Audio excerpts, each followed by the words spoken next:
So I'm super happy to be here to have the opportunity to talk to you.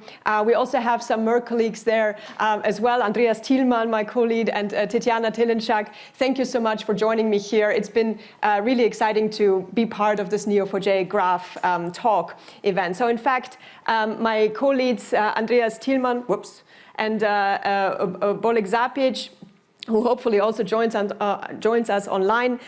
We are driving the healthcare R&D knowledge management effort to advance knowledge management within the healthcare R&D sector. And the entire initiative is called Synaptix, which is a nod to the idea of connecting synapses within the brain, right? And it's really what the essence, because what we want to achieve is to connect or to have meaningful connections across R&D, having this kind of semantic model that really would be useful for any kind of downstream application, not very least for the agents as well. And today I would like to give you a brief insight into how this looks, what ecosystem we developed so far. And I think there will be some natural connections to the wonderful talk from Jesus right now, so also to the agentic and AI part as well. So at Merck Healthcare, and I need to talk about this. I've been informed yesterday at the Brauerei, at the restaurant, that please, it's the usual thing. But hey, it's a good thing. So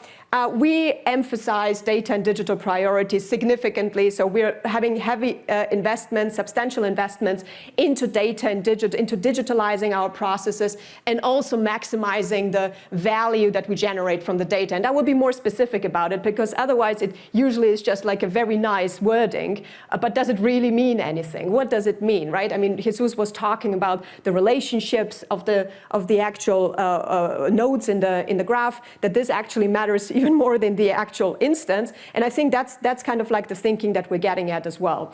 Now, in terms of what are our strategic pillars within Merck Healthcare that we focus on, is we elevate our digital culture, upskilling, strengthening people, perfecting processes.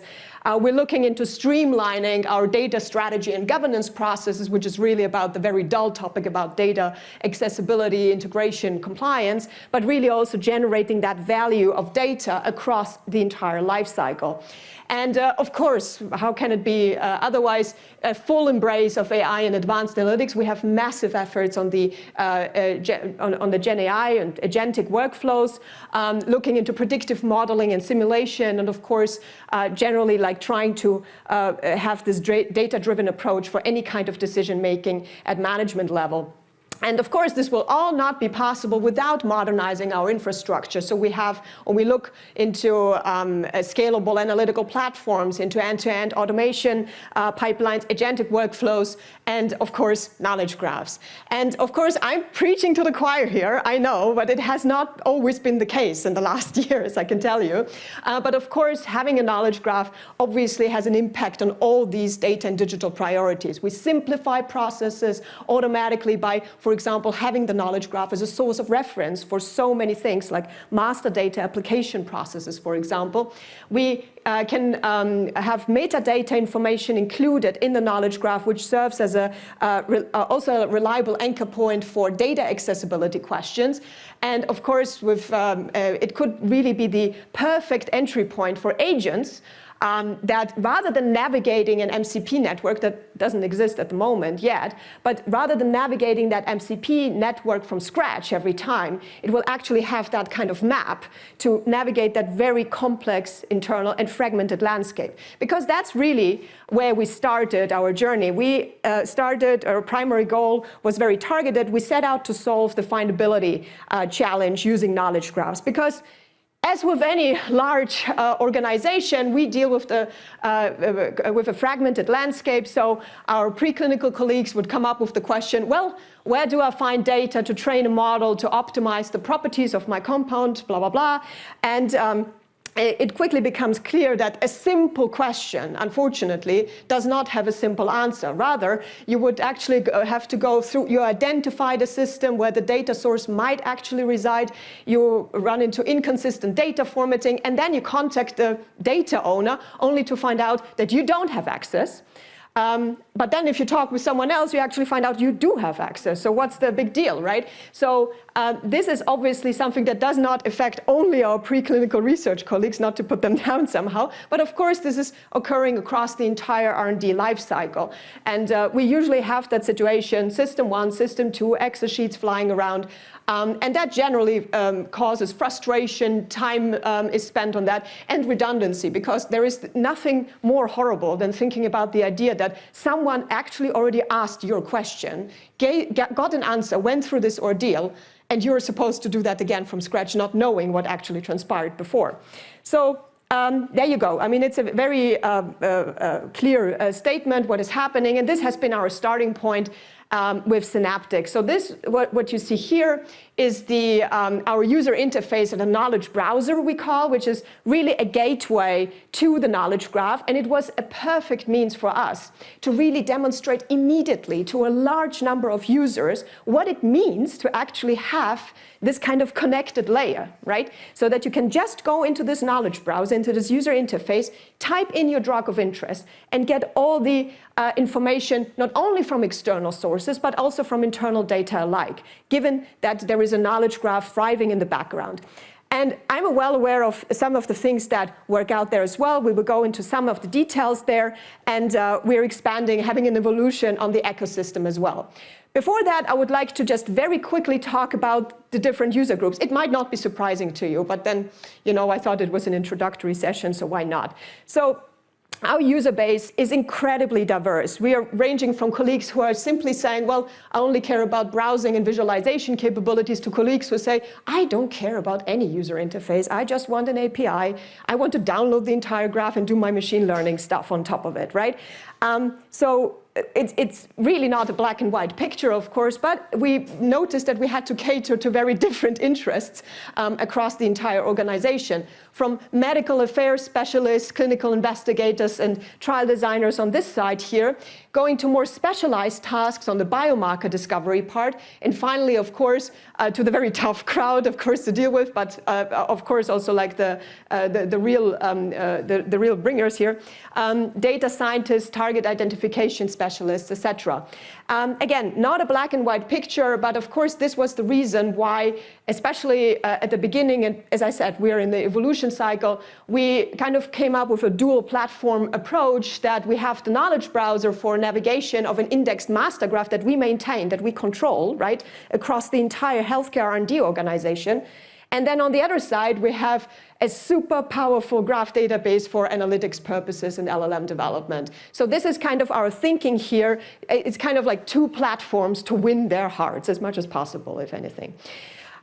Let me briefly walk you through the architecture of the current setup without diving too much into technical details here. So in the blue layer here, you see this is our internal data landscape. We talk about all kinds of relational databases there, storage layers, analytical platforms, and the data is being linked directly into our Synaptix core graph. So what do we say about the Synaptix core graph? You can think of it as a crystal seed that is provided by our provider of choice with regard to the semantic platform. So this would be Ontoforce. And they provide basically an end-to-end platform with a user interface, with a pre-integrated knowledge graph, and a very nice data pipeline that allows connecting this kind of internal information very quickly into that platform, which means we can very quickly demonstrate the value to a large number of users. Now, in terms of computational efforts, I mean, it's a really large graph. We're talking about, like, at this point, 20 billion triples.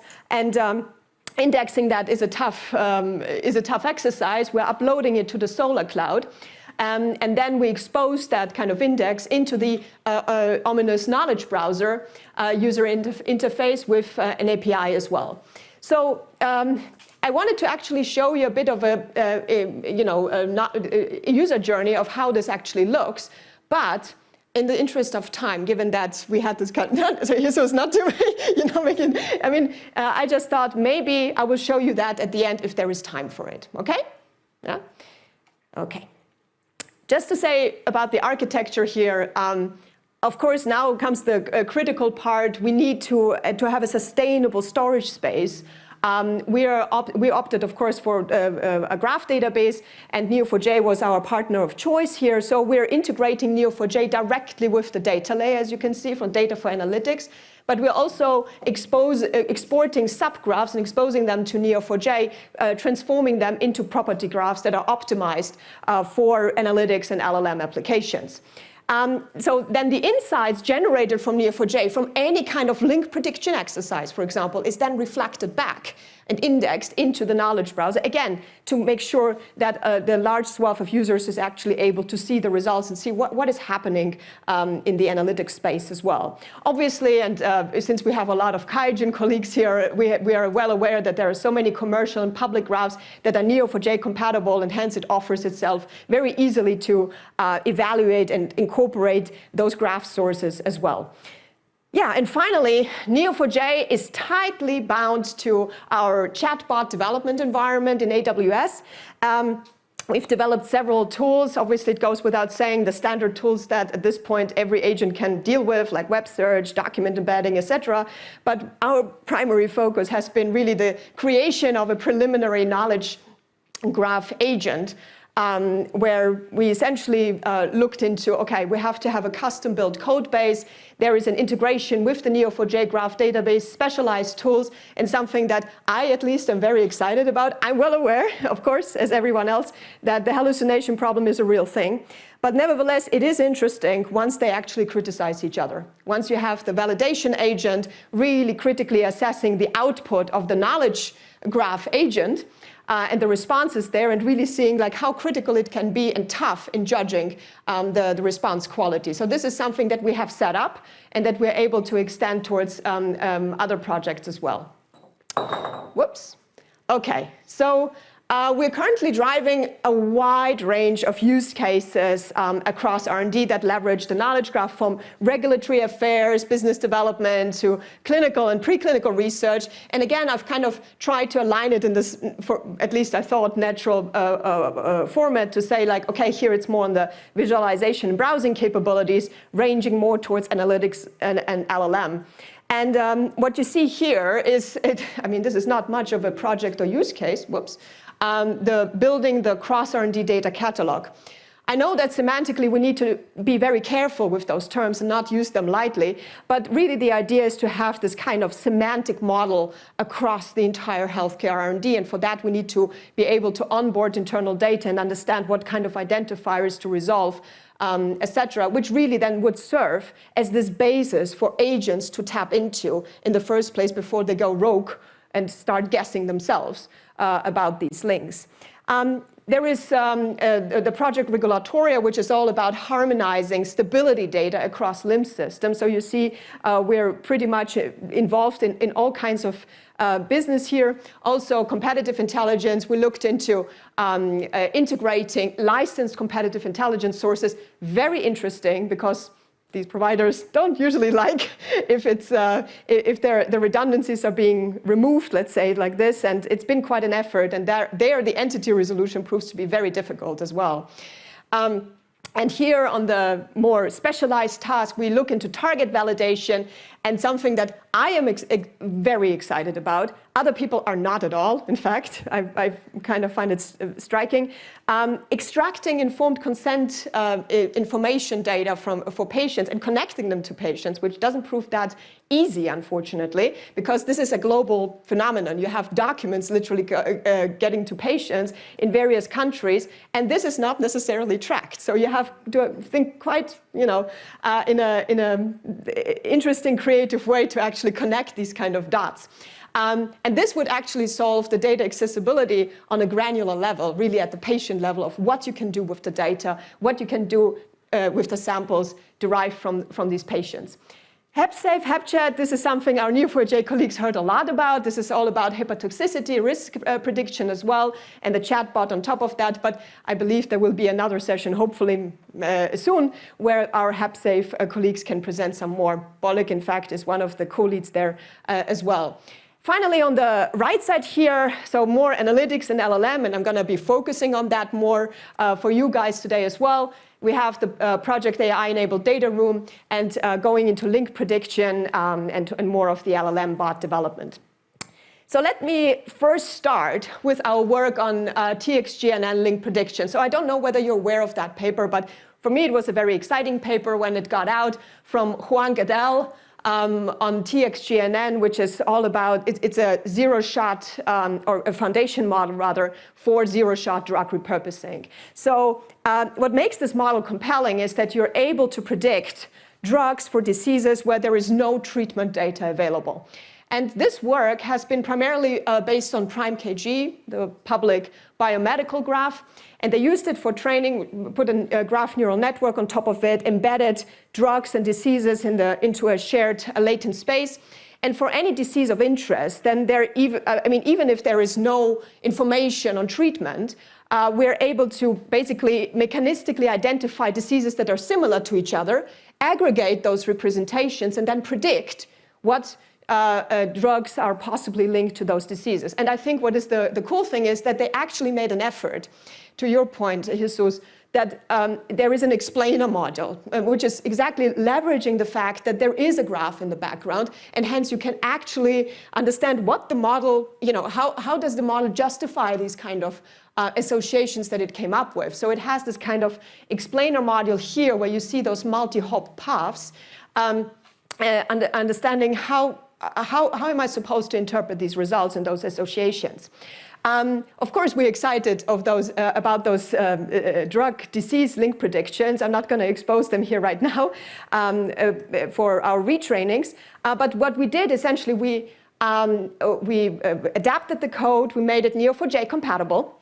And we used our Synaptix knowledge graph to retrain the model. We got very comparable AUROC and precision recall values, and are able to also leverage it for other purposes. Namely, we were looking into another aspect that is a bit fresh to that particular paper. Just not about link predictions only, but about something else. So I mentioned in the strategic pillars that, at least management likes to say, let's maximize the value of our data. Cool, sounds cool. I always am amazed when they say it, but then I'm like, okay, concretely, what does this mean, right? And what we came up with, and I know it's a full slide, horrible to look at, but the essence is, in fact, just the idea that we could actually use that foundation model also as a way, as a data value assessment framework somehow, right? So we could actually understand what source is actually contributing how much to the predictions at hand, and evaluate whether it is indeed something that makes a big difference in that particular graph, and hence the predictions at hand, or whether it's not, right? So it's kind of like a measurement tool that we're trying to use here. And this is, of course, only one particular context. You can use any other foundation model as well in other contexts and see, okay, well, I mean, my graph that I want to, get and acquire for Merck, for example, well, it's not focused on drug diseases, it's something else. But still, the idea still remains the same. And I really think that we don't have, I don't know about other companies, but we don't have that kind of data value assessment framework in place yet. And this could prove a very quantitative way to do that. So here is our approach, not going into details. In effect, we basically have edge source contribution, our edge level contribution rather, from the different sources in the knowledge graph, so we can encode that into the knowledge graph. There are various techniques, I know. We've been playing around with PageRank to essentially score and rank the influence of individual data sources on the model's input. And the idea is really simple. When we introduce a new data source into the graph, let's say even internal stuff, right?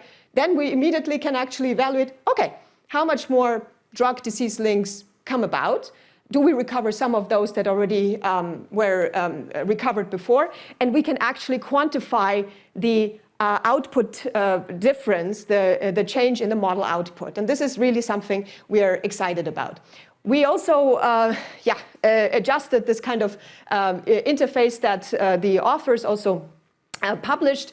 So we have that now running internally as well, and we have that kind of source graph added where you can see, okay, drug bank provides a lot of these kind of edges that are critical for these kind of drug disease link predictions as well. Now, in terms of time, how am I? Just checking, all good? Okay. Wonderful, thank you so much. That means that I can also briefly touch on some of the LLM-focused projects we've been advancing in collaboration, especially with Neo4j, because clearly this is really also something where we see Neo4j advancing rather rapidly versus other providers. Sorry, but the meta. So one of the things is the MetaDoc loader, which we've been working on, which is kind of like a very easy document processing system where we upload the documents, we embed them on the fly in the graph database as well, splitting them into meaningful segments. And the LLM then automatically also recognizes what type of document it is. And also it triggers automatically which questions are the ones relevant to that particular document type, which is also something that we put into the graph database, such that in the end, and we have that debate internally as well. I'm happy to hear your opinion on this as well. Of course, we're okay with embedding into the graph database as well. However, it doesn't seem to be like the most natural and let's say, scalable and sustainable version of actually keeping all the embeddings of all kinds of documents in the graph database. But pointers, for sure. Our aim with this project here is really kind of capturing that kind of metadata level information. What is really the relevant part of that document that I want to see captured in that kind of metadata knowledge graph, in a sense. So, and this kind of transpires into the AI-enabled data room. I didn't come up with that name. It's always someone else who comes up with these fancy names. And what we look into here is like we connect basically to all kinds of documents in the SharePoint API. 5 minutes, gotcha. Yeah, good, thank you. And we create embeddings, we answer document-specific questions, and then we expose that to the Synaptix knowledge graph, either via the chatbot interface or knowledge browser. The knowledge browser also proves useful to kind of just very quickly have that visual aspect, look into the metadata corresponding to the SharePoint documents. I cannot share the actual text, apologies for that, but it basically will give you the content retrieved from the LLM in that knowledge browser. You can also directly look at the document at hand if you do have access in the first place, like Excel sheets, which we also are able to interpret. And of course, this goes hand in hand with with our efforts with Neo4j and the chatbot development as well. Of course, looking into LLM KG Builder, super excited about that.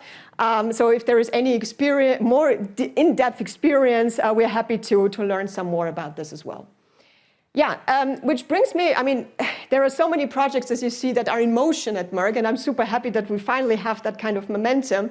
But as we continue to scale our knowledge graph and GenAI activities, there is still the question of, at least for me, how do we ensure the quality, reliability, and trustworthiness of the knowledge that we expose in that graph?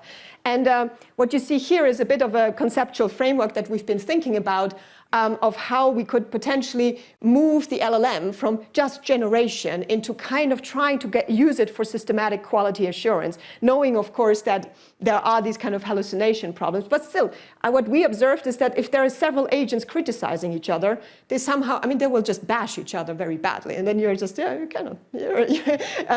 Okay, so essentially, there are some thoughts on the noise filtering in the data ingestion, question-based validation, and of course, as I said, something more exciting, the multi-LLM voting on the on individual edges and knowledge sources, for example. Of course, we could also think about replacing any kind of rule-based pipeline into an actual pipeline that is based more on LLM-based heuristics.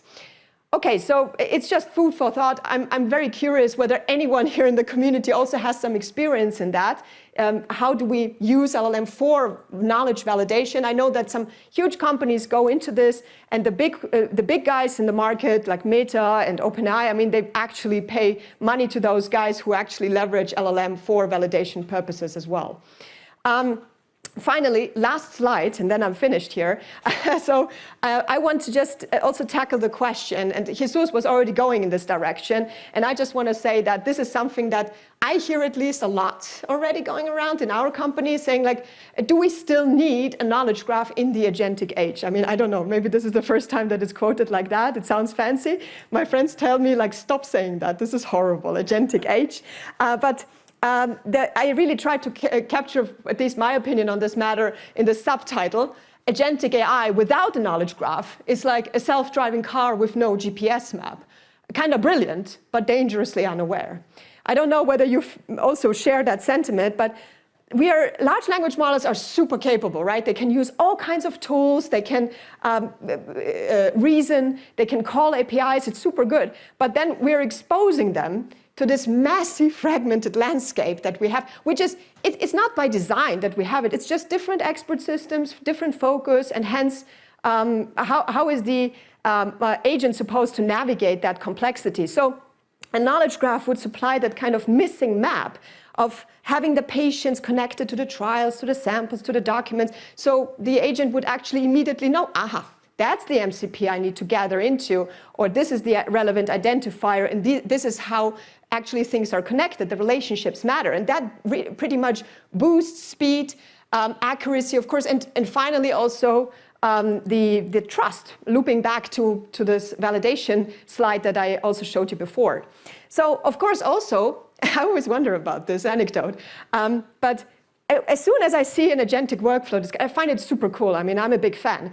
But then there is a report usually generated, and then people stop the presentation. And I'm like, and now? Like, what do you do with that generated report? It's just going to move to SharePoint, and there you go again. It just exaggerates the problem that we had in the first place, right? Although you can use agents right now, it even generate more of these kind of reports, right? So really, can we also leverage the knowledge graph as a way for the agents to write back validated insights into that space, right? Turning this ad hoc output into reusable knowledge as well, rather than the heap of disconnected information pieces. So especially given that the knowledge graph has this matter or this wonderful feature of the provenance, right? We know exactly how, when, where a certain node has been generated, and to preserve that transparency and traceability is key.